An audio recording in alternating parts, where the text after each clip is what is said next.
Hello and welcome to my basic Panette guide. In this guide I'm going to be talking about Panette, what she excels in, some builds for the unit, pros and cons of the unit, and other features of the unit. So let's jump into it. Panette's growths are 75% HP, 45% strength, 10% magic, 40% dex, 25% speed, 30% defense, 15% res, 20% luck, and 15% build. So she has very high health, really good strength. She's tied with Risotto and Amber for the highest strength growth. She also has pretty good dex growth. 40% is quite high. Her speed growth is bad, but she doesn't need speed, and her defense is decent. She also has a pretty impressive 15% build growth. Her passive, Blood Fury, allows her to get crit plus 10 as long as she's not at max HP. This isn't too hard of a condition to meet, as some of her best builds allow her to stay below max HP relatively safely. If you do not want to run a crit build, you can ignore her passive and just throw her on a Brave Axe.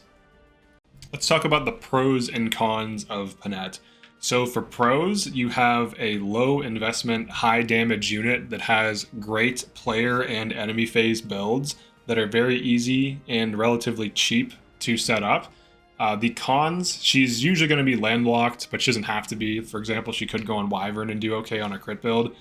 She also needs to be second sealed out of Berserker due to low dex cap, which unfortunately is a thing. So essentially, what ends up happening is she will hit 23 dex pretty quickly on Berserker. Now you can leave her on Berserker, but you'll have to increase the accuracy through engraving on whichever weapon you end up running. And also you might want to run an emblem ring that also increases dex, because that can push her beyond the 23 cap. And also another con is you lose her cool outfit when you go into warrior. But there's really not too many serious cons. She's basically just a very solid unit. As for level of investment, I would say it's low to run Panette. Generally, she's going to want an upgraded Brave Axe or Killer Axe, both of which are very solid. You can also run an upgraded Tomahawk on her. You can hand her a bow. You basically want to put her on warrior, so she kind of wants a second seal, which by the time you get her is not really that big of a deal, because the game has quite a bit of them to hand you by chapter 13. So she easily second seals into warrior, which gives her bow access, and you can keep her on Berserker for a few chapters until she is approaching or at the dex cap, and then eventually you do want to put her on warrior. Now there are other classes for her, but level of investment is pretty low. What are the best classes for Panette? I would say her absolute best class is probably going to be Warrior. It essentially is Berserker, except it doesn't have the dex cap. If Berserker didn't have the dex cap, I would actually prefer it, because it has crazy strength growth, but Warrior still has pretty similar strength growth and a better passive. Honestly, I think Berserker just needs rebalanced. Smash Plus isn't the best thing. Merciless is definitely better. Having access to bows is also better.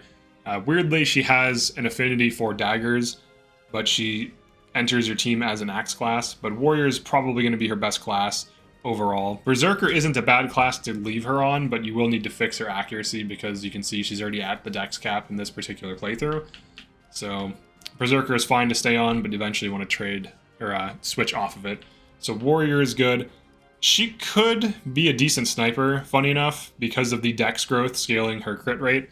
She could also run a killer bow, and with her high strength, she would be a monster on sniper, actually. So sniper would be a good class for her because of her high base strength. Bow Knight, I wouldn't run. General and armor classes, I wouldn't run either of these, to be honest. I mean, you could run her on general. What you would do is you could use like a Brave Axe build or a Crit Axe build, and she would basically still be able to one-round things on general. Now, you would be very susceptible to mages, but she kind of already is, so it really wouldn't change much. You can see she's not really losing much res, so she actually could be a general if you want her to be like a straight-up tank. And then Great Knight is similar. You could put her on that, and it would actually be decent. She hits really hard, so as long as she has decent dex for crits and decent strength on any class, it doesn't really matter if she can't double. She's not going to be doubling for the most part. Paladin is a decent option for her. It gives her some mobility. It increases some of her bases. She loses a little bit of build, but you're generally still going to be going for crits or going for Brave Axe build, I would say. Wolf Knight, I would skip. You can get her into doubling range on Wolf Knight, so if you ran like an Axe Wolf Knight, you could do that. A Lance Wolf Knight would also be decent. She still has high base strength, so you could put her on Wolf Knight and get her S rank daggers, which really you'd just be running Silver Dagger anyways.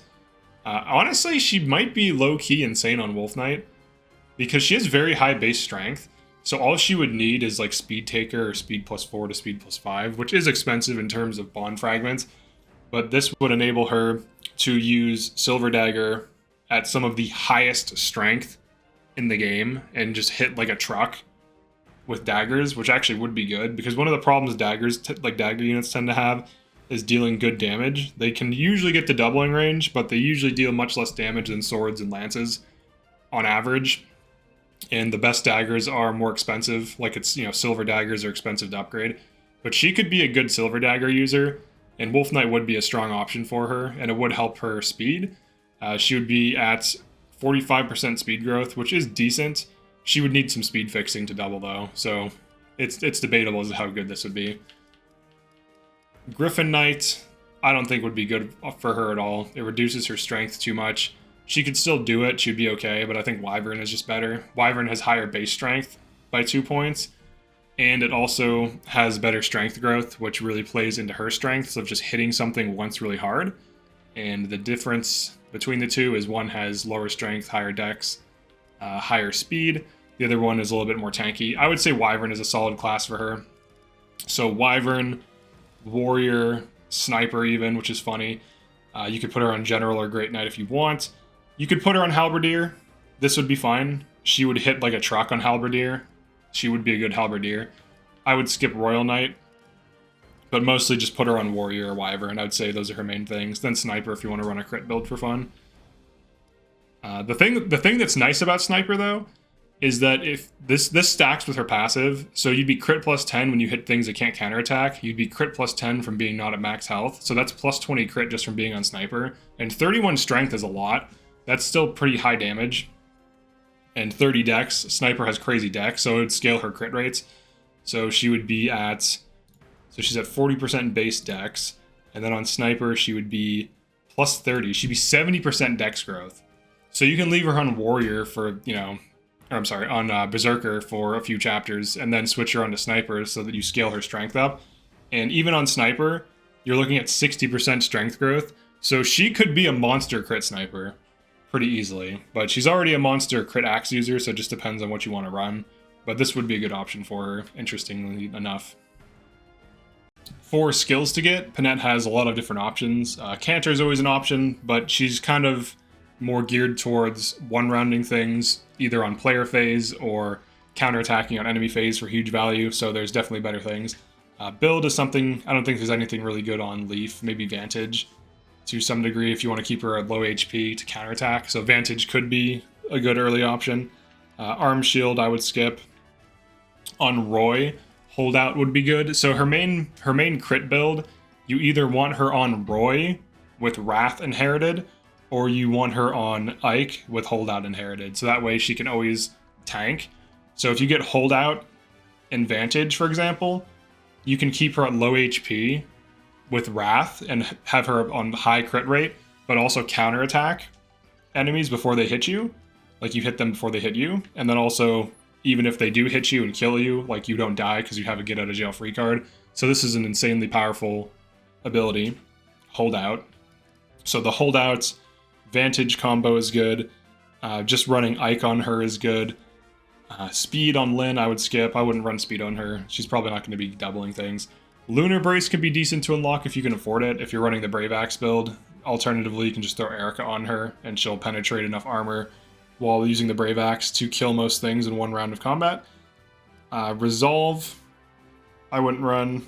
Definitely Wrath. So you either want Wrath, Holdout, Axe Power, Vantage. These are the things she wants for the most part. You run Axe Power on the Brave Axe build, so you could just run like Erica plus Axe Power and she'll one round almost anything just off of the Brave Axe with Ike engraving.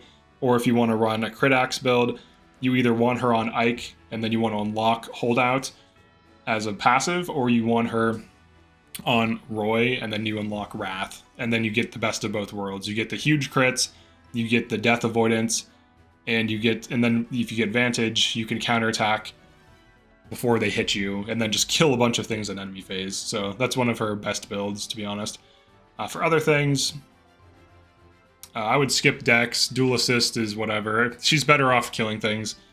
I would skip all of the Corrin stuff, all of the Byleth stuff. I did put Mentorship on her, but this was before the new Well update, so I don't really recommend it. But yeah, main things to focus on: Wrath, Vantage, Holdout, Axe Power, maybe Lunar Brace, depending on what kind of build you want to run on her. But the crit build does seem to be the best one, and it's not that hard to set up, so that's pretty much it for skills and builds. So for emblem rings, I would say you could run Erica on her for Brave Axe build. You can run Ike on her for enemy crit build or just general tanking. And you can also run Roy on her for holdout and damage increase, all of which add up and make her super consistent and reliable, and honestly an S tier unit. So she's pretty strong, pretty easy to set her up as well. So yeah, that's it for my Panette guide. She is basically an easy to use damage unit that can one round consistently on player phase and has some pretty solid enemy phase builds that can trivialize a lot of maps if you run it correctly. But definitely like and subscribe if you enjoyed this or found this useful. Feel free to drop a comment if you feel like I missed anything, and I'll see you in the next one.